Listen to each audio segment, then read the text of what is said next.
नमस्ते जुठाई केलुम चिबाई कार्डो। आज सिक्स शेड्यूल प्रोटेक्शन कमेटी की तरफ से मैं डेनियल लंगथसा कन्वेनर और हमारा साथ में है बाबूजीत लंगथसा को कन्वेनर और जिम मूर्ते को कन्वेनर।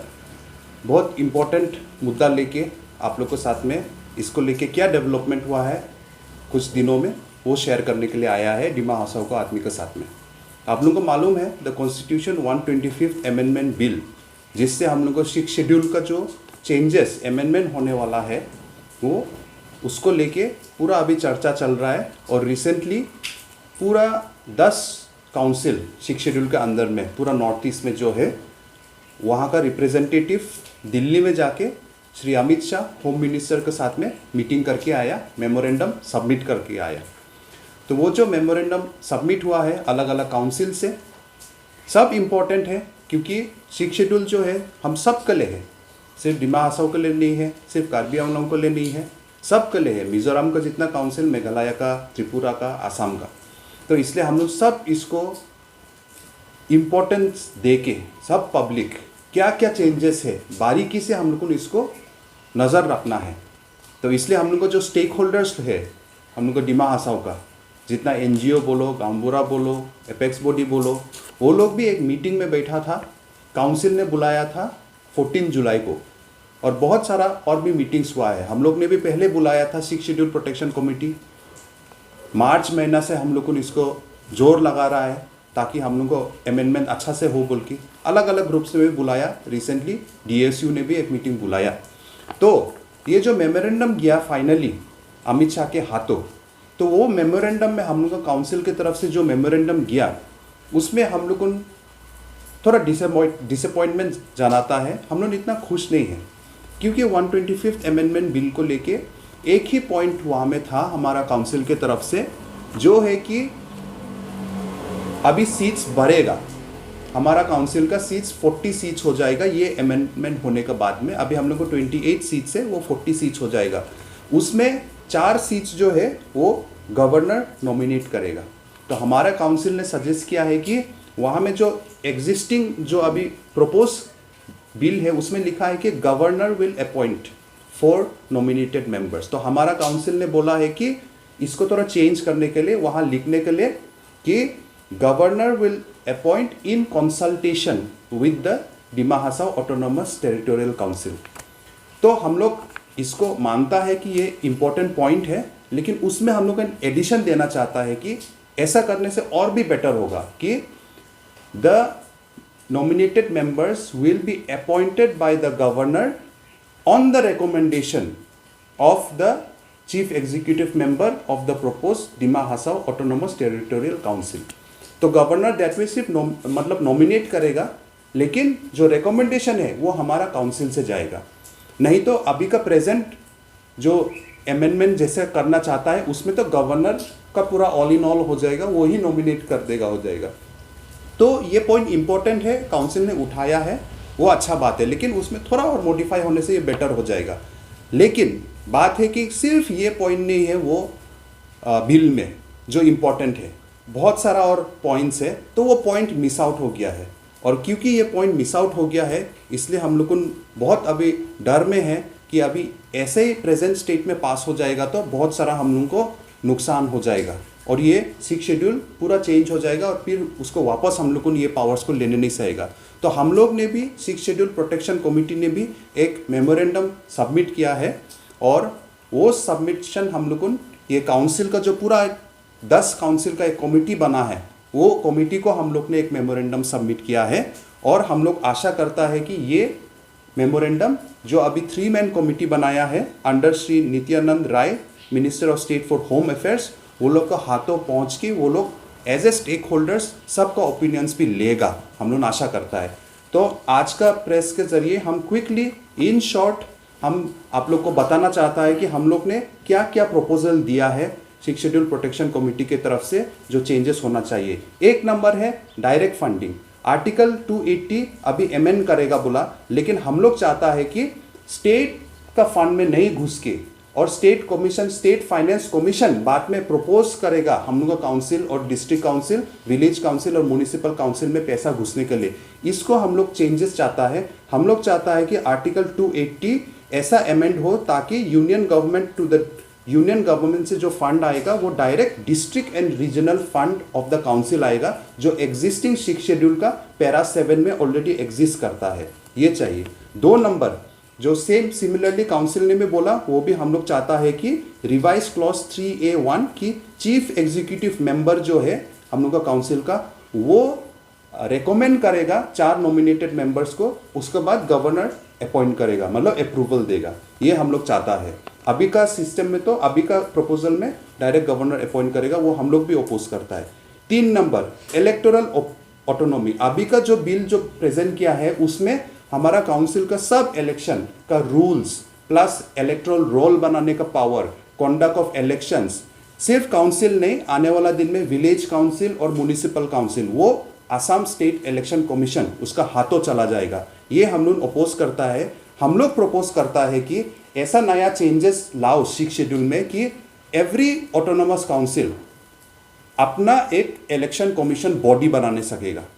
वो election commission body independent body होगा, वो काउंसिल का अंदर में काम नहीं करेगा, just like election commission of India जो गवर्नमेंट ऑफ इंडिया का अंदर में काम नहीं करता है। सो ऐसे ही सब ऑटोनोमस काउंसिल के लिए एक इलेक्शन कमीशन होगा और वो इलेक्शन कमीशन इलेक्शन को कंडक्ट करेगा, ना कि स्टेट इलेक्शन कमीशन कंडक्ट करेगा। ऐसा होने से हम लोग ऑलवेज स्टेट गवर्नमेंट का स्टेट इलेक्शन कमीशन में हम लोग डिपेंड करके रखेगा, क्योंकि आसाम स्टेट गवर्नमेंट से आसाम स्टेट इलेक्शन कमीशन को कॉन्स्टिट्यूट करा है अंडर पंचायत रूल्स। सो इसलिए ये चीज़ हम लोग को नहीं चाहता है। 4 number point, exemption from Panchayati Raj elements. ये अभी का अमेंडमेंट में ऐसा लिखा है कि विलेज काउंसिल और म्युनिसिपल काउंसिल हम लोग का काउंसिल में इंट्रोड्यूस करेगा 6 शेड्यूल एरिया में, और ये इलेक्टेड होगा। और ये अमेंडमेंट का स्टैंडिंग कमेटी का रिपोर्ट में लिखा है कि पंचायती राज एलिमेंट्स को इंट्रोड्यूस करने के लिए हम लोग का ये 6 शेड्यूल एरिया में ऐसा चीज़ कर रहा है, ताकि लोकल लेवल में, ग्रास रूट लेवल में डेमोक्रेसी आएगा। इसको हम लोग अपोज करता है और हम लोग सजेस्ट करता है कि विलेज काउंसिल और म्युनिसिपल काउंसिल का इलेक्शन जो अभी सिस्टम जो अभी ढालेगा बोल रहा है, इसको एग्जाम करने के लिए, मतलब हमारा जो काउंसिल में है इसको नहीं लाने के लिए। अगर कोई काउंसिल लाना चाहता है तो उसको लाने दो, लेकिन मेघालय को जैसे एग्जाम्पशन मिला है ठीक वही तरीका से मेघालय का काउंसिल को एग्जाम्पशन जैसे मिला, तो हमारा propose Dima Hasao autonomous territorial council को भी एग्जाम्पशन मिलना चाहिए बोल के ये 4 नंबर पॉइंट में हम लोग ने डिमांड किया है। 5 number, objection to state government overriding powers.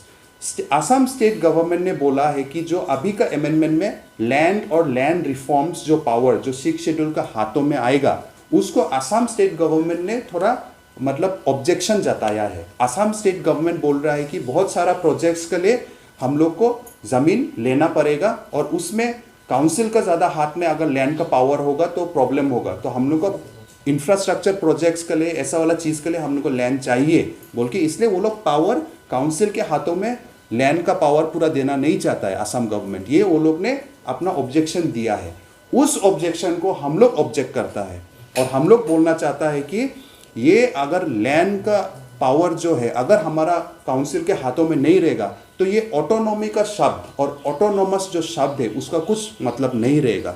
हमारा ज़मीन है, कुछ भी यहाँ का इंफ्रास्ट्रक्चर का जो ज़रूरी काम में हम लोग कभी भी ना नहीं किया है। इसलिए अभी देखो, अभी जो रोड प्रोजेक्ट्स बन रहा है, रेलवे प्रोजेक्ट्स बन रहा है, जो ज़रूरी चीज़ में हम लोग ऑब्जेक्ट नहीं करता है। लेकिन ऐसा नहीं होना चाहिए कि काउंसिल का और कुछ पावर्स नहीं रहेगा और स्टेट हमेशा इंफ्रास्ट्रक्चर डेवलपमेंट का नाम में आके ज़मीन ले लेगा। वो चीज़ हम लोग ऑब्जेक्ट करता है जो स्टेट गवर्नमेंट ने बोला है। और लास्ट जो पॉइंट है वो है प्रिजर्विंग फाइनेंशियल ऑटोनॉमी। अभी को जो अमेंडमेंट है, जो बिल बनाया है, उसमें लिखता है कि आसाम स्टेट फाइनेंस कमीशन जो है वो हमारा डिस्ट्रिक्ट काउंसिल का फंड का पोजीशन को वो लोग आके देखेगा, वो लोग आके उसको स्टडी करेगा। वहाँ में यहाँ में जो फंड कलेक्शन होता है, जो टैक्सेस कलेक्शन होता है हम लोग का, उसमें आसाम स्टेट फाइनेंस कमीशन जो आज तक वो लोग हाथ नहीं डाल सकता है, वो लोग डालेगा, उसके बाद में रेकमेंड करेगा कि कैसा करके यहाँ में टैक्सेस कलेक्ट होना चाहिए और कैसा करके फंड आना चाहिए। तो इसको हम लोग ऑब्जेक्ट करता है। हम लोग अभी भी बोल रहा है कि स्टेट फाइनेंस कमीशन का रोल ज़रूरी है, हमको स्टेट लेवल में हम लोग मालूम है, लेकिन ऑटोनोमस काउंसिल का जो फाइनेंशियल ऑटोनॉमी है उसमें स्टेट फाइनेंस कमीशन अपना हाथ डालना नहीं चाहिए। ये हम लोग अपना काउंसिल का फाइनेंशियल ऑटोनॉमी हम लोग प्रोटेक्ट करना चाहता है। इसलिए स्टेट फाइनेंस कमीशन जो है उसका जो अमेंडमेंट्स करने जा रहा है हम लोग का काउंसिल में, वो लोग का रोल उसको हम लोग एक्सेप्ट नहीं करता है, बल्कि ये हम लोग ने 6 नंबर पॉइंट्स में हम लोग ने ये डाला है। तो ये 6 पॉइंट्स लेके हम लोग ने एक मेमोरेंडम दिया है। उसके बाद हम लोग रुक भी रहा था कि 10 तारीख को जो मीटिंग हुआ था शिलोंग में उसका नतीजा क्या होगा बोल के। वैसे तो 1 महीना का टाइम दिया था 25 जुलाई को, तो 25 अगस्त को ये ख़त्म होने वाला है। नित्यानंद राय का ट्रीटमेंट कमेटी अभी तक नॉर्थ ईस्ट में आया तो नहीं है, लेकिन आने वाला बात है। तो आने वाला दिन में हम लोग आशा करता है कि ये सब पॉइंट्स लेके स्टेक होल्डर्स का बात भी सुना जाए, क्योंकि हमारा काउंसिल ने जो 14 जुलाई को जो मीटिंग बैठाया था तो बहुत सारा स्टेक होल्डर्स लोग ने ये जो 6 पॉइंट हम लोग ने निकाला है, ये सिर्फ 6 शेड्यूल प्रोटेक्शन कमेटी का पॉइंट्स नहीं है, बहुत सारा एपेक्स बॉडी, एनजीओ, वो लोग ने भी ये सिमिलर पॉइंट्स डाला। स्पेशली ट्रेडिशनल विलेज काउंसिल हम लोग को मेंटेन होना चाहिए, इलेक्टेड विलेज काउंसिल पंचायती स्टाइल में वो सब इंट्रोड्यूस नहीं होना चाहिए, ये सब सिमिलर चीज़ ही बोला है। लेकिन जब वो मेमोरेंडम गया है हमारा काउंसिल की तरफ से, वो रिफ्लेक्ट नहीं हुआ ये सब चीज़ तो इसलिए हम लोग सोचता है कि क्या बात से मतलब मीटिंग बुला के आदमी का ओपिनियन लिया, जब वो ओपिनियन होम मिनिस्ट्री का मेन जहाँ पहुँचना चाहिए वहाँ पहुँचाने।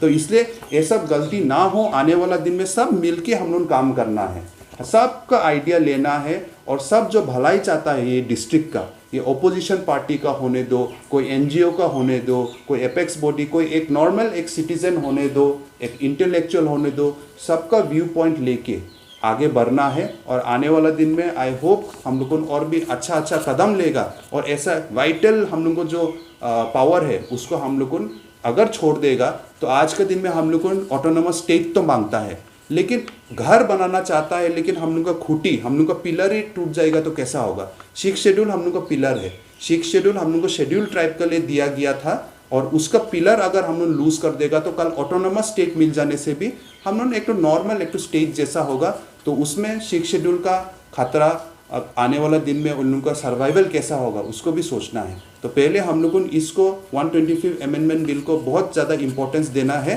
हम सबको अपील करता है, हम पब्लिक को भी अपील करता है। सो इतना बोल के आज मेरा प्रेस रिलीज यहाँ ख़त्म करता है। सब मीडिया फ्रेंड्स को मेरी तरफ से धन्यवाद सबको, और डिमा हासाव को लोग को जुटाए केलुम चिबाई कार्डोम।